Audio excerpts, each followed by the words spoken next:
Jumpa lagi di Gudang Baca. Dalam video kali ini kita akan membahas pakaian masyarakat Melayu Riau.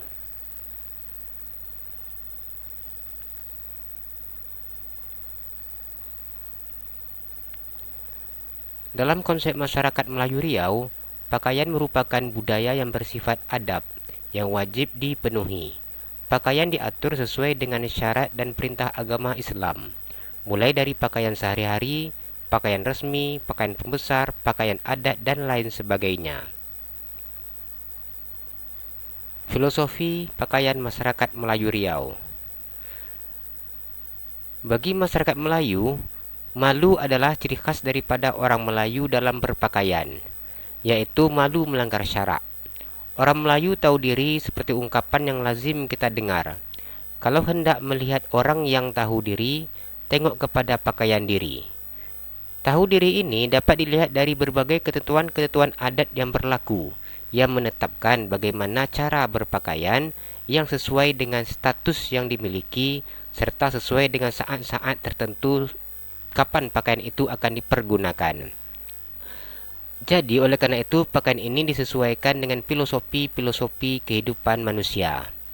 Dalam masyarakat Melayu ada 3 filosofi pakaian masyarakat Melayu. Yang pertama adalah menegakkan tuah membangkitkan marwah.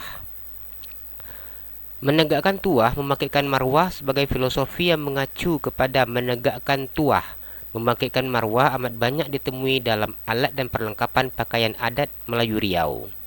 Hal ini dapat dilihat di antaranya adalah lambang-lambang yang dipakai, jumlah alat dan perlengkapannya. Orang tua-tua mengatakan kalau memakai pakaian adat, tuah bangkit, marwah pun akan melekat.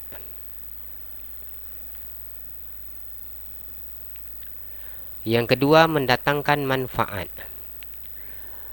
Mendatangkan manfaat yang dimaksud adalah bermacam ragam kebaikan, seperti mendatangkan rezeki, membawa kedamaian dan kerukunan hidup, dan lain sebagainya yang bermanfaat dalam kehidupan sebagai manusia, baik sebagai pribadi, rumah tangga, maupun kelompok masyarakat.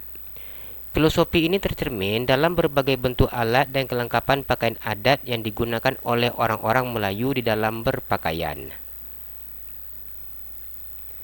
Yang ketiga, menolak bala. Menolak bala dilihat dari berbagai lambang, alat dan kelengkapan pakaian adat itu sendiri. Dengan menggunakan pakaian yang sesuai dengan syariat Islam, maka seseorang Melayu diharapkan terhindar dari berbuat dosa dan petaka mulai dari dunia hingga akhirat. Fungsi pakaian masyarakat Melayu Riau. Ada 4 fungsi pakaian dalam masyarakat Melayu Riau. Yang pertama adalah pelindung diri dari aib. Yang kedua, untuk melindungi diri dari panas dan dingin. Yang ketiga, menggambarkan nilai-nilai yang tertuang melalui motifnya. Dan yang keempat, sebagai karya seni. Jenis pakaian Melayu.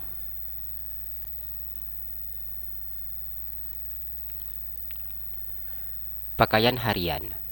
Pakaian harian yang dipergunakan untuk berbagai kegiatan harian. Contohnya saja untuk bermain, untuk bekerja, maupun untuk di rumah. Orang Melayu selalu menjaga adab dalam berpakaian. Meskipun pakaian harian, tetapi sopan santun tetap terjaga dalam berpakaian. Untuk pakaian harian ini bisa kita kategorikan menjadi 5. Yang pertama adalah pakaian harian untuk anak-anak. Pakaian harian untuk anak-anak biasanya sama saja antara yang laki-laki dengan yang perempuan. Perbedaan utamanya adalah untuk anak perempuan itu menggunakan baju dan rok, sedangkan untuk anak laki-laki menggunakan baju dan celana panjang maupun celana pendek. Kemudian yang kedua, pakaian harian untuk laki-laki yang telah dewasa. Laki-laki dewasa yang telah akhir balik memakai baju kurung cekak musang atau baju kurung teluk belanga bertulang belut ditambah dengan kain samping yang diikatkan pada pinggang dan memakai kopiah atau destar atau tanjak. Pakaian harian untuk wanita dewasa. Perempuan dewasa yang telah akhir balik memakai baju kurung, baju kebaya laboh, baju kebaya pendek yang selaras dan memakai kerudung. Pakaian harian untuk orang tua laki-laki. Pakaian orang tua laki-laki Dan setengah baya berupa pakaian baju kurung teluk belanga bertulang belut dan baju kurung cekak musang. Pakaian harian untuk orang tua perempuan. Pakaian perempuan yang telah tua adalah baju kurung teluk belanga dan pada lehernya bersulam bernama tulang belut. Baju ini longgar dan lapang dipakai. Ada juga kebaya laboh atau kebaya panjang hingga di bawah lutut. Kedua baju ini memakai pesak atau kekek. Pakaian setengah resmi.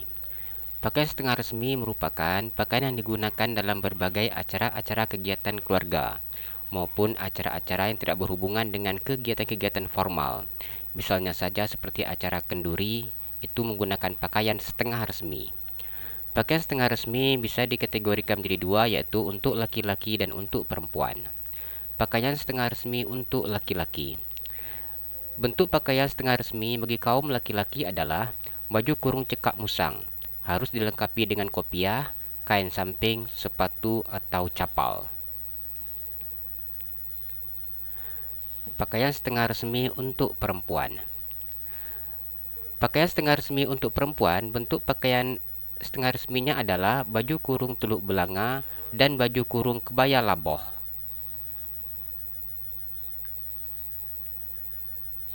Pakaian resmi.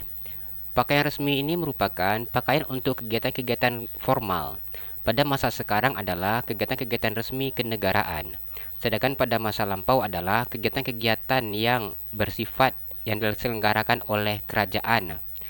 Yang mana pakaian resmi ini biasanya digunakan untuk upacara penobatan raja dan permaisuri, upacara pemberian gelar, upacara pelantikan datuk-datuk, ketua adat atau menteri kerajaan, upacara menjunjung duli, upacara menyambut tamu-tamu agung atau tamu-tamu kenegarian yang dihormati, upacara adat menerima anugerah dan persembahan dari rakyat, atau kegiatan-kegiatan yang lainnya. Pakaian resmi ini bisa dibagi menjadi dua, yaitu untuk laki-laki dan untuk perempuan. Pakaian resmi untuk laki-laki. Warna baju yang dipakai untuk upacara adat adalah warna hitam, berkain samping sesuai dengan tingkat kedudukannya. Jenis pakaian dan bentuk baju yang digunakan dalam upacara adat bagi kaum laki-laki adalah baju kurung cekak musang, tidak dipakai baju kurung teluk belanga. Yang mana warna pakaian adat kaum laki-laki ini biasanya berwarna hitam, dilengkapi dengan perlengkapan sebagai berikut, yaitu baju setelan dengan celana panjang sampai ke tumit, kain samping terbuat dari tenunan, kemudian tanjak sebagai penutup kepala, bengkung pengikat pinggang, sebilah keris Melayu sepukal atau tuasik atau tilam upih, dan juga menggunakan kasut capal atau sepatu. Pakaian resmi untuk perempuan. Jenis pakaian atau baju yang digunakan dalam upacara adat bagi kaum perempuan, baik yang muda maupun yang tua sama saja. Baju yang dipakai adalah baju kurung teluk belanga, baju kebaya laboh. Bagi anak gadis, baju kebaya laboh cekak musang. Kepala memakai tudung mente dan memakai tudung kain lingkup. Tudung kain lingkup apabila masuk ke ruangan kain tudung lingkup dilipatkan di pinggang kemudian dijepit di pinggang. Rambut disanggul dengan bentuk sanggul Melayu seperti sanggul joget, sanggul lintang, dan sanggul lipat pandan. Kemudian ditutupi dengan kerudung. Perhiasan dipakai di dada yang disebut dokoh atau gelang serta anting-anting. Sekarang kita lihat aneka pakaian masyarakat Melayu Riau. Yang pertama adalah cekak musang. Nama pakaian masyarakat Melayu baju kurung berbentuk serupa dengan baju kurung teluk belanga. Perbedaannya, untuk baju cekak musang ini hanya terletak pada lehernya saja. Baju cekak musang disebut juga dengan nama bajuan. Biasanya leher baju cekak musang dibuat dengan kolar yang hanya sejari lebarnya. Pada kolar kecil ini diletakkan kancing dan diikuti dengan 2 atau 3 butir lagi pada penurun lubang lehernya. Kolar ini kelihatan berdiri di sekeliling leher dan pada bagian depannya tertutup seperti baju gamis orang Arab. 5 atau 7 butir kancing emas atau permata digunakan untuk baju cekak musang ini. Jubah.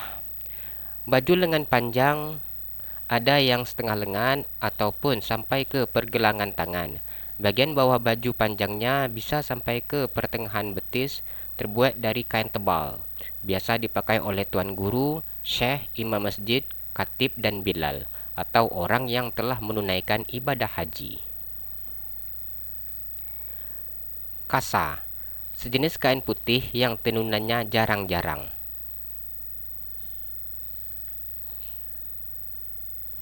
Kerudung, sejenis kain tipis atau transparan penutup kepala yang dipakai oleh perempuan-perempuan Melayu. Kerudung berbentuk persegi empat memanjang yang diberi corak dan motif yang fungsi utamanya sebagai penutup rambut. Berbeda dengan jilbab yang berfungsi menutup aurat, kerudung hanya diperuntukkan untuk menutup sebagian rambut dan leher, dipakai ketika kenduri atau menghadiri kegiatan-kegiatan sosial yang lainnya. Lampin, lampin merupakan kain pembalut untuk bayi atau anak kecil yang baru lahir. Sarung, sarung merupakan kain panjang berukuran kurang lebih 2 meter, yang kedua ujungnya dijahit. Selendang, selendang merupakan kain yang terbuat dari sutra atau katun yang dikenakan dengan menutupi kepala dan kedua ujungnya menjuntai di dada, atau salah satu ujung menjuntai di dada dan ujung satunya lagi diselempangkan ke bahu. Serban, serban adalah penutup kepala yang digunakan oleh kaum laki-laki. Berupa kain putih lembut dan jarang tenunannya dan dipakai untuk menutupi kepala dan rambut. Songket, kain tenunan tradisional yang dibuat dengan corak motif yang indah dan beraneka ragam. Dibuat dengan menggunakan benang dari kapas, benang dari perak maupun benang dari emas. Teluk belanga, baju kurung teluk belanga biasa dikenakan untuk pakaian laki-laki. Ciri-cirinya adalah labuhnya paras punggung, cekak lehernya halus, berkocek 3, dan potongan badannya longgar. Tanjak, tanjak merupakan sejenis penutup kepala atau destar. Terima kasih, demikian video kita kali ini. Jumpa lagi di video yang berikutnya. Tetap di channel Gudang Baca.